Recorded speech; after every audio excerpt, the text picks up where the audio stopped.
Ito po, Congresswoman Laila De Lima ng Mamamayang Party List, opisyal na pong nagsalita. Isang privilege speech sa Kongreso, kaugnay po ng nangyari sa banggaan ng Supreme Court at saka ng Kongreso tungkol sa impeachment process. Pakinggan po ninyo ilang bahagi ng kanyang speech na ito. And prevailing jurisprudence. Sadly, our co-equal branches have failed not only the Constitution, but the Filipino people. Our message is simple. Under our watch, the House's exclusive power to initiate impeachment will not be diminished. This is a power enshrined in the very framework of our democracy, built upon the principles of checks and balances. Nilunod ng teknikalidad ang mga tunay na tanong, nasaan ang confidential funds? Sino sina Mary Jane Piatos, Fernando Tempura, Carlos Miguel Owishi, Chippy McDonald, at ilan pang mga pangalan na tila ba ginawang chichirya ang pera ng bayan?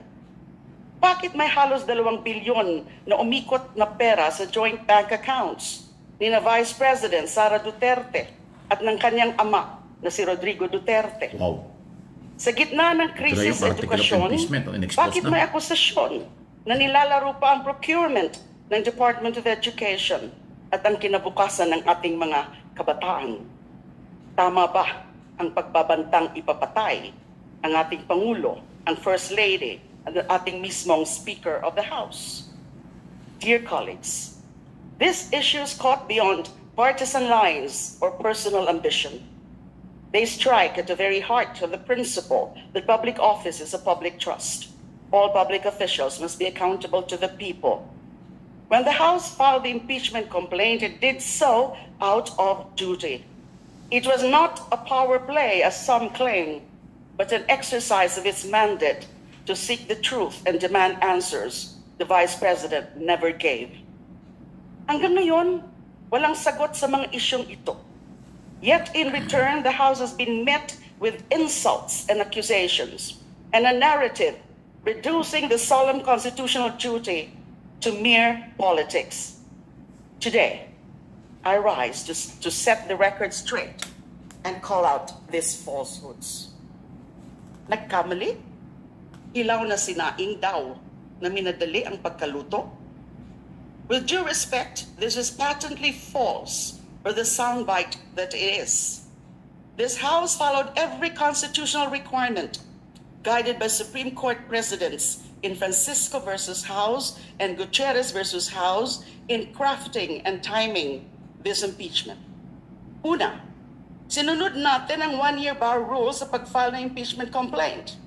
There can be no application of the 1-year bar rule because what the Supreme Court identified as a trigger, the so-called termination or archival of the other 3 impeachment complaints, happened after the House had already acted on the 4th complaint by transmitting the same to the Senate in accordance with Article 11, Section 3, subparagraph 4 of the Constitution.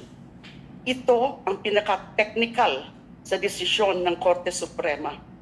Para nitong pinilit palabasin ng 3 complaints na inihain sa first mode, actually supposed to be first and second modes, ay nagsilbing hadlang sa articles of impeachment na inihain ng kapulungang ito gamit ang second mode na 1/3 vote.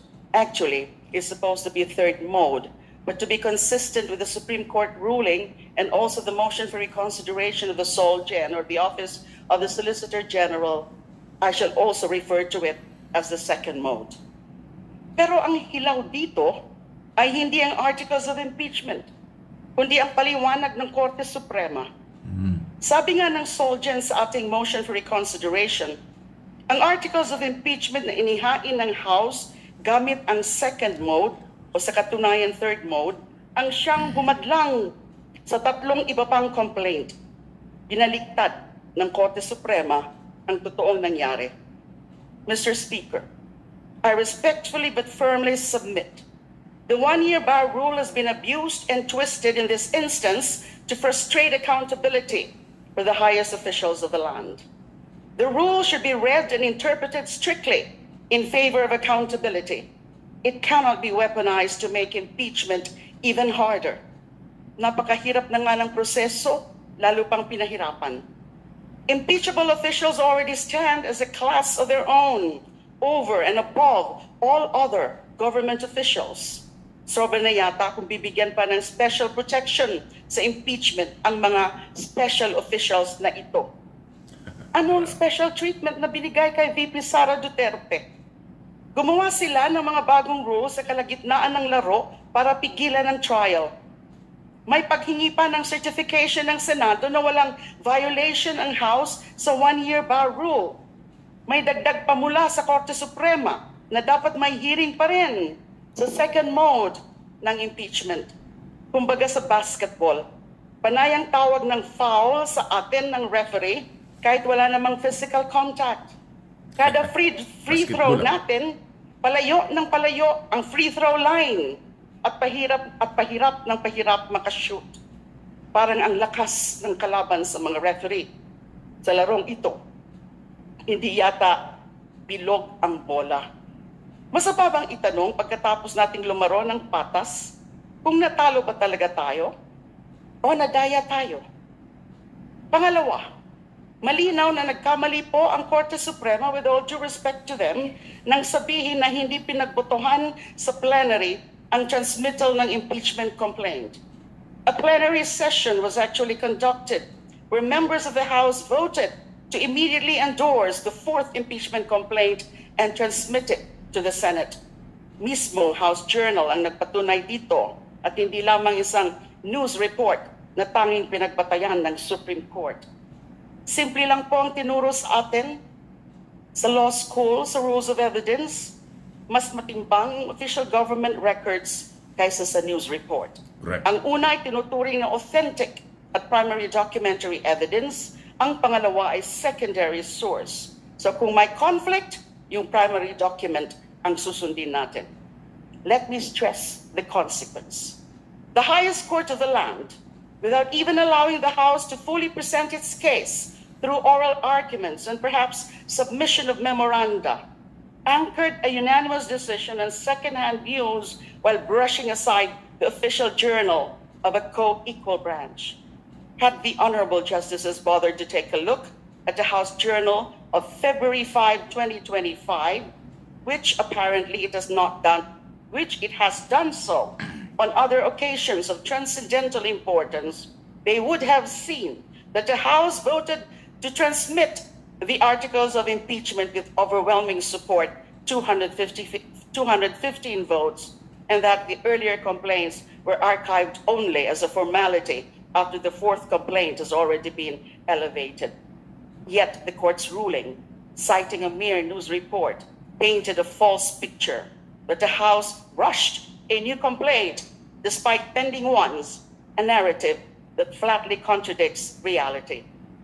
Pangatlo, hindi nga manghuhula ang mga House members para malaman na noong February 5, babaguhin at dadagdagan pala ng Supreme Court pagdating ng July 25 ang ibig sabihin ng initiation na naiba sa mga dating desisyon nito sa Francisco versus HOR at Gutierrez versus HOR.